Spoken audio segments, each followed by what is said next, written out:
Bem-vindos a mais uma aula da Escola Bíblica Dominical. Estamos numa série de estudos sobre aprendendo com a nossa história para cultivar o reino de Deus. Na lição de hoje, a lição 6, vamos falar sobre a comercialização da fé, a primeira parte. Nós temos um texto básico de Atos capítulo 8, versículos de 4 a 25, e nós vamos abordar dois temas principais: a questão da magia, como a Bíblia fala sobre a questão da magia, e sobre milagres. A primeira parte, a magia, segundo o Novo Dicionário da Bíblia, a magia e a feitiçaria são as maneiras de influenciar indivíduos e acontecimentos por meios sobrenaturais ou ocultos. O mágico tenta compelir um deus, um demônio ou um espírito a trabalharem para ele. Ou então segue um padrão de práticas ocultas para inclinar forças psíquicas conforme a sua vontade. A magia sempre está relacionada na Bíblia com a feitiçaria, bruxaria, encantamento, astrologia, necromancia e adivinhação. Todas essas práticas condenadas por Deus. No texto de Atos 8, de 9 a 11, nós vemos: ora, havia certo homem chamado Simão que ali praticava a mágica, iludindo o povo de Samaria, insinuando ser ele grande vulto, ao qual todos davam ouvidos, do menor ao maior, dizendo: este homem é o poder de Deus, chamado o grande poder. Aderiram a ele porque havia muitos que os iludira com mágicas. Nesse texto, fala da existência desse homem, Simão, conhecido como o mágico. Ele iludia várias pessoas e também, nas suas práticas, ele demonstrava um sincretismo, quer dizer, uma fusão de várias práticas com elementos mágicos, judaicos e do paganismo grego. Segundo Irineu, Simão chegou a desenvolver uma doutrina simoniana, cujo tema, o grande poder de Deus, recebeu um esquema trinitário. Simão apareceu aos samaritanos como pai, aos judeus como filho e ao mundo como Espírito Santo. Então, em primeiro lugar, a magia, ela ilude as pessoas. Ela as engana, mostrando uma prática de uma forma que as pessoas ficam iludidas e ficam em confusão mental e emocional. Porque é falado nesses eventos, grandes eventos de magia, de que falando sobre a questão da necessidade e de algumas coisas que são comuns a várias pessoas. E, no entanto, as pessoas são ludibriadas por essas práticas. As pessoas que se envolvem com adivinhadores, prognosticadores, médiuns, agoureiros, feiticeiros, encantadores, mágicos, astrólogos, necromantes, falsos profetas, acham-se perturbados e confusos, por conta de que essas pessoas têm um certo talento de chamar a atenção, de falar aquilo que as pessoas gostariam de ouvir. O profeta Isaías, no capítulo 8, versículos 21 e 22, vai dizer: passarão pela terra duramente, oprimidos e famintos, e será que quando tiverem fome, enfurecendo-se, amaldiçoarão ao seu rei e ao seu Deus, olhando para cima, olharão para a terra, eis aí angústia, escuridão e sombras de ansiedade, e serão lançados para densas trevas. Esse é o fim daqueles que se envolvem com essas práticas. A magia, embora possa ser praticada em conjunto com falsas ideias religiosas, constitui-se numa inimiga da religião verdadeira. Em Atos capítulo 13, fala de um outro mágico, o Elimas, que faz oposição à conversão do procônsul Sérgio Paulo. Através da doutrina do Senhor e cheio do Espírito Santo, o apóstolo Paulo vence a magia e o Senhor promove a conversão do procônsul. Então a gente vê também que a magia, em segundo lugar, é um meio de promoção pessoal. Ela divulga mais o nome da pessoa. Então não tem qualquer ligação com o poder de Deus, porque tudo aquilo que é praticado em nome de Jesus, segundo o poder constituído por Deus, ele não vai apontar para a pessoa que está sendo utilizada naquele momento, mas sim para Jesus. não é? Que é o contrário justamente da magia. A magia faz uma promoção pessoal. Em terceiro lugar, a magia também visa sempre o lucro financeiro, sempre é cobrado alguma quantia, um valor para que essas práticas continuem. Então, as pessoas que são ludibriadas, elas não percebem que aquilo é uma farsa, e aí elas, em prol daquilo, do seu objetivo, elas pagam altas quantias em dinheiro. A gente vê na Bíblia o exemplo de Balaão. Balaão foi pago para amaldiçoar o povo de Israel. Então a gente vê lá em Números, capítulo 22 até o capítulo 24, essa história do Balaão.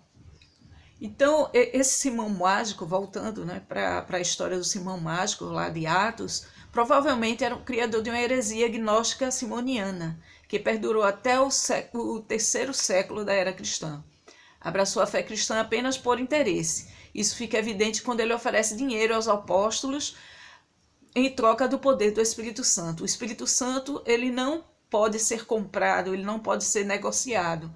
Então, o seu objetivo era ganhar dinheiro com o evangelho. E isso não é muito diferente do que nós vemos hoje, não é? Em muitos programas de televisão, alguns líderes e algumas denominações mostram que o objetivo é justamente oferecer um serviço, um auxílio espiritual por dinheiro. Mas aí a segunda parte, sobre milagres, nós vemos de que o milagre realmente vindo de Deus, ele não vai à frente do poder de Deus.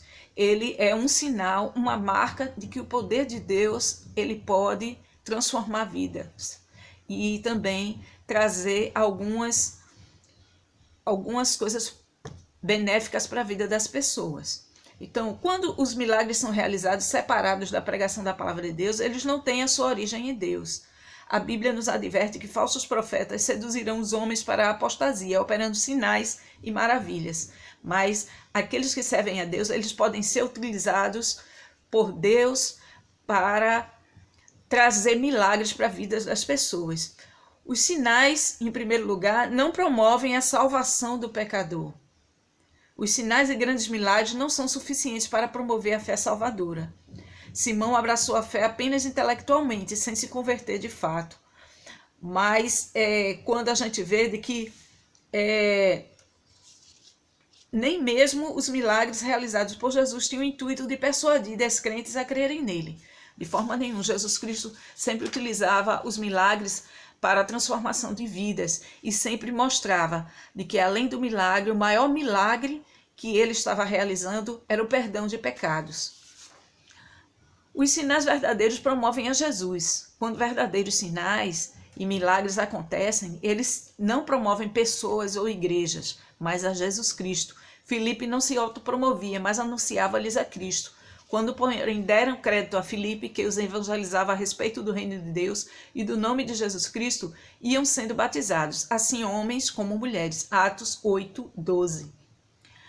Mas o maior de todos os sinais e milagres e maravilhas que Jesus operou, porque no decorrer de seu ministério ele curou muitas pessoas de várias enfermidades diferentes, cegos, paralíticos, pessoas que tinham problemas físicos, pessoas encurvadas, ou que tinha algum membro encurvado, ou que não tinha mobilidade nos seus membros inferiores.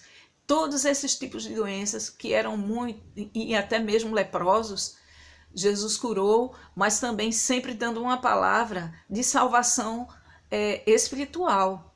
Então a cura que Jesus operava não era somente uma cura física, era uma cura espiritual também, de que também fazia com que aquelas pessoas começassem a segui-lo logo após a cura. O maior milagre que uma pessoa pode receber é o perdão dos seus pecados e a substituição de sua natureza carnal por espiritual. Em muitos momentos, Jesus cura a pessoa e também diz para ele: perdoados te são os seus pecados. Vá em paz e não peques mais. No caso do paralítico, em Lucas capítulo 5, versículos 24 a 26, nós vemos que Jesus diz: eu te ordeno, levanta-te, toma o teu leito e vai para casa. Todos ficaram atônitos, davam glória a Deus e, possuídos de temor, diziam: hoje vimos prodígios. E Jesus Cristo sempre exemplificava: para que saibas que o Filho do Homem tem sobre a terra autoridade para perdoar pecados. Então Jesus não somente curava as pessoas, mas olhava também para a necessidade espiritual dessas pessoas. A evidência do verdadeiro milagre. A grande alegria que uma pessoa pode experimentar não se dá quando ela recebe um milagre físico, mas quando ela se encontra com Jesus e houve grande alegria naquela cidade. Atos 8:8. Antes só havia ilusão e sofrimento. Em Jesus há conhecimento e liberdade. E conhecereis a verdade, e a verdade vos libertará. Jesus disse, Atos 8:12, eu sou a luz do mundo. Quem me segue não andará nas trevas. Pelo contrário, terá a luz da vida. A luz esclarecedora do Evangelho produz alegria e satisfação. Quando o verdadeiro milagre acontece na vida das pessoas, operado por Jesus Cristo, ele não traz dúvidas, ele traz conhecimento, ele traz liberdade. Infelizmente, não podemos perceber nitidamente a causa ou a origem dos fenômenos espirituais. Vemos os efeitos, mas não a causa. Como cristãos, precisamos provar os espíritos a fim de verificar as suas origens. O critério principal que Jesus nos fornece é o julgamento da vida espiritual daquele que opera o fenômeno espiritual, ou seja, pelos seus frutos os conhecereis. Então, que nós possamos, de acordo com a palavra de Deus, distinguir o que é magia e o que é milagre vindo do Senhor Jesus Cristo. Na próxima aula teremos a segunda parte deste estudo sobre a comercialização da fé. Que Deus abençoe e até a próxima aula.